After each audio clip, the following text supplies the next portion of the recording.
kalau si Linda itu perlu dimintai keterangan lebih dalam lagi dibandingkan 3 DPO itu ataupun yang lain tersangkanya deh. Nah, si Linda ini sebenarnya bisa jadi kunci utamanya untuk dapatin 3 orang itu gitu, karena yang lebih mengenal mereka itu adalah si Linda. Dan pada saat kesurupan itu, ia seperti menjelaskan dirinya bahwa dia adalah teman dekat dari Vina. Kalian merasa janggal gak? Ada gak berpikiran kalau misalnya ada 2 kemungkinan dari kesurupan itu, dimana benar-benar kesurupan atau enggak? Gimana kalau misalnya dia itu sebenarnya lagi menceritakan peristiwa terjadi apa yang dilakukan oleh geng motor itu ke Vina dan pacarnya Eki? Gimana kalau misalnya itu kejadian? Gimana kalau misalnya dia gak benar-benar kesurupan gitu loh?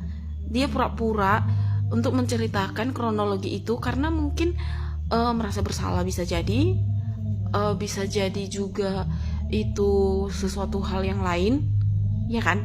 Kalian ingat kan kalau misalnya dia nggak datang ke pemakamannya Vina, yang dimana teman-teman yang lain itu datang gitu. Sebagai teman dekatnya Vina, harusnya dia datang. Bisa jadi dia mungkin bisa nangis untuk menunjukkan empatinya atau gimana gitu. Tapi kalau pada saat umur segitu, dia lebih ke labil sih secara membuat keputusan, lebih ketakut untuk karena tahu sesuatu hal mungkin bisa jadi. Ini bukan menuduh, tapi bisa jadi masukan untuk penyelidikan ya. Karena baik kesurupan atau tidak kesurupan itu ada kemungkinan 2 ya, ada 2 kemungkinan.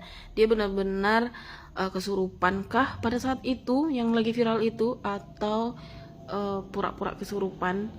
Kalau misalnya kalian pikir gini, kalian punya teman dekat dan kalian pasti bisa meniru gaya bahasa teman kalian itu, terus nada bicaranya, logatnya mungkin gitu.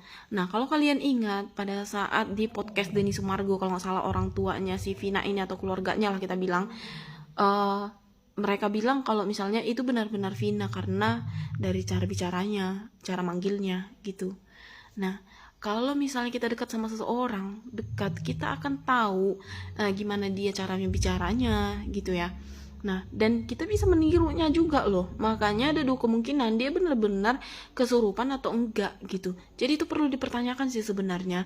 Apalagi ini misalnya masalah gaib-gaib ya, ini kesurupan. Jadi tidak berbadan hukum dan tidak ada yang tahu itu benar atau tidak. Yang tahu itu benar atau tidak itu cuman si Vina-nya gitu.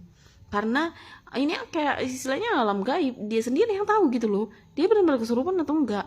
Kalau kalian tahu, ada loh orang yang bisa berakting kesurupan padahal dia tidak kesurupan karena sesuatu hal. Bisa jadi untuk mencari perhatian, bisa jadi untuk menutupin sesuatu, bisa jadi untuk mengubah cerita, bisa jadi untuk mengungkapkan yang dia tidak bisa ungkapkan karena takut.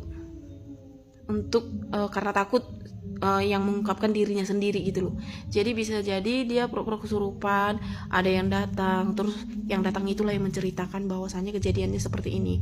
Kalau misalnya kalian ingat, kejadiannya itu yang diceritakan dalam rekaman suara yang dimana katanya itu kesurupan, itu sangat detail sekali, mulai dari ditabrak motor ya di kakinya sampai kalian tahulah ceritanya, terus tangannya gimana bisa jadi seperti itu, terus badannya, terus juga apa yang diperlakukan ke si Eki pacarnya. Terus dia juga menceritakan kalau si Eki itu juga berusaha mau nolong dia tapi Eki sudah tidak kuat lagi, dan ada adegan juga dia dikencingin dan lain-lainnya. Itu sangat detail sekali gitu. Jadi perlu dipertanyakan sih.